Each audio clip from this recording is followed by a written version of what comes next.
गुरुपौर्णिमा आषाढ महिन्यातल्या शुद्ध पौर्णिमेला गुरुपौर्णिमा म्हणून साजरे केले जाते. आपल्या संस्कृतीत गुरुचे महत्त्व अनन्यसाधारण. आपल्याला जे काही मिळतं त्याबद्दल कृतज्ञ असावं हा आपल्याला सतत दिली जाणारी शिकवण आहे. त्यामुळे दिवसा प्रकाश आणि उष्णता देणारा सूर्य, रात्री प्रकाश आणि शीतलता देणारा चंद्र, पाणी देणाऱ्या नद्या आणि समुद्र, राहायला जागा देणारी भूमी अशा अनेक गोष्टींना आपण पूजतो. मग आपल्या ज्ञान देणाऱ्या गुरूंना आपण कसं विसरणार?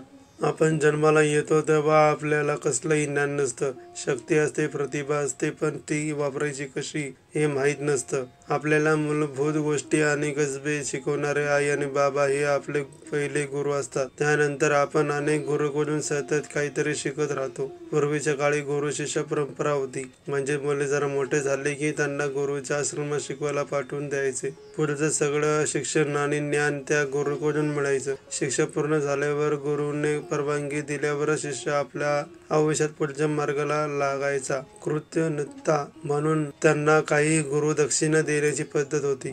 संगीत, नृत्य अशा काही कला प्रकारांत आजही ही परंपरा जिवंत आहे. बाकी बहुतांश क्षेत्रात या आश्रम पद्धती मागे पडून शाळा कॉलेज आले आहेत. तिथल्या गुरुकडून आता आपल्याला ज्ञान मिळतं. आपल्याला आयुष्यात जगण्यासाठी, कमवण्यासाठी, प्रगल्भ होण्यासाठी, उद्धार होण्यासाठी गुरुचं मार्गदर्शन आवश्यक असतं. संस्कृतमध्ये गुरु या शब्दाची फोड केली तर गु या शब्दाचा अर्थ अंधार आणि रु म्हणजे तो दूर करणारा. अंधार दूर करून ज्ञानरूपी प्रकाश देणारा व्यक्ती म्हणजे गुरु. जगात असंख्य गोष्टी आहेत, असंख्य विचारधारा आहेत, जगण्याचे असंख्य मार्ग आहेत.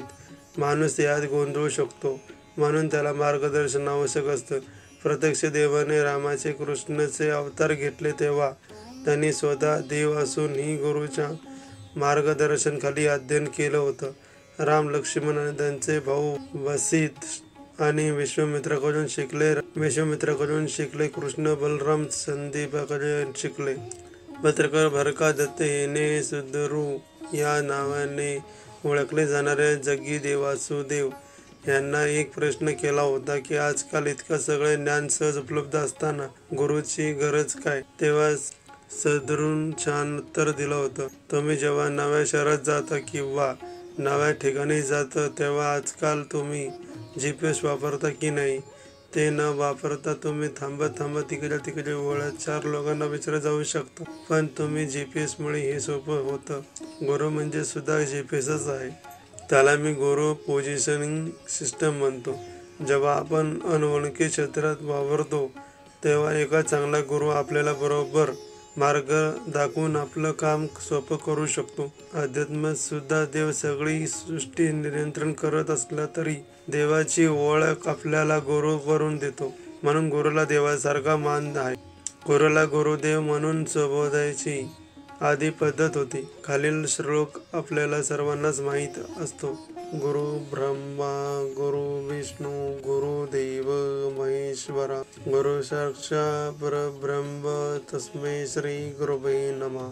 या गुरुबद्दल कृतज्ञता व्यक्त करण्यासाठी, त्यांना पूजण्यासाठी गुरुपौर्णिमा हा सण आहे. आपण जसे शुभ कार्य करण्यासाठी चांगला दिवस, शुभ मुहूर्त बघतो, तसंच नियती सुद्धा असा पवित्र दिवस निवडून त्या दिवशी महत्त्वाच्या घटना घडवते आणि त्या दिवसास महत्त्वाचं पवित्रता वाढत राहते.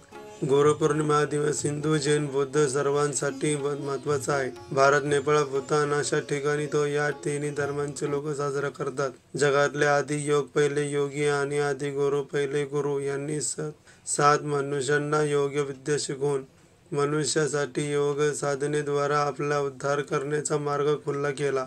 या 7 जणांना सप्तर्षी म्हणून ओळखतात. त्यांनी मग योगी विद्या इतर मनुष्यांना शिकवली आणि गुरु शिष्यांच्या साखळीद्वारे आज ही विद्या जिवंत आहे. भारतात होऊन गेलेल्या महान ऋषीपैकी सर्वश्रेष्ठ आणि गुरु मानल्या गेलेल्या व्यास यांचा जन्म याच दिवशी झाला. त्यामुळे या दिवसाला व्यास पौर्णिमा म्हणूनही साजरी करतात. जैन धर्माचे 24वे तीर्थंकर वर्धमान महावीर यांनी याच दिवशी इंद्रभूती गौतम याला आपले शिष्य बनवले. तोच ह्याचा प्रमुख शिष्य होता.